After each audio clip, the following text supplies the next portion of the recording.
नमस्कार, माझं नाव आशालता भास्कर जाधव. गाव आहे धकटवाडी. आमचा हा शेळीपालन व्यवसाय आहे. मग यामध्ये आम्ही उमेद अंतर्गत शेळीपालनचा एक 20 महिलांचा ग्रुप केलेला आहे. त्या ग्रुपमध्ये आम्हाला मानदेशी फाउंडेशनकडून 8 दिवसाचं प्रशिक्षण झालं शेळीपालनविषयी आणि आम्हाला याच्यामध्ये व्हिजिट पण नेली. त्याच्यामध्ये आम्हाला म्हणजे शेळ्यांचं लसीकरण असेल, शेळ्यांना कृत्रिम रेतन असेल किंवा बोकडांचं खच्चीकरण याविषयी माहिती मिळाली. हे माहिती मिळाल्यानंतर आमच्या ह्या शेळ्यांना पहिल्या 2 बोकड होते. ह्या 2 बोकडांचं आम्ही मानदेशी फाउंडेशनच्या राजश्री मॅडम यांच्याकडून बोकडांचं खच्चीकरण करून घेतलं. मग याच्यामध्ये असं आम्हाला दिसून आलं की पहिले आम्ही 5-6 महिन्याचं बोकड विकलं तर 7,500-8 हजाराच्या वरती आम्हाला याला पैसे येत नव्हते.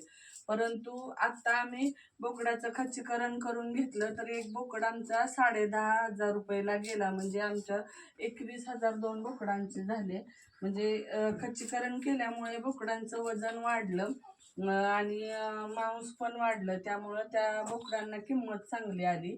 तर हा शेळी पालन व्यवसाय आता आपल्या शेतीबरोबरच करणे खूप गरजेचं आहे. कारण आता जशी सोन्याची किंमत वाढत चालली तशी मटनची पण किंमत वाढत चालली. 800 रुपये किलोनं बोकडाचं मटण जातं आणि आमच्याकडे ह्या प्युअर उस्मानाबादी जातीच्या शेळ्या आहेत. आणि ह्या शेळ्या ओळखायच्या कशा, पाळायच्या कशा ह्याचं पण आम्हाला ह्या प्रशिक्षणमध्ये खूप चांगलं मार्गदर्शन मिळालं.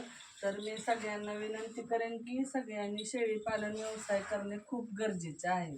आणि सगळ्यात महत्त्वाचं मी उमेदच्या सगळ्या टीमचं आणि मानदेशी फाउंडेशनचं आभार मानते की त्यांनी आम्हाला ह्या प्रशिक्षण म्हणजे शेळी पालन व्यवसायातलं खूप चांगल्या पद्धतीनं माहिती दिली.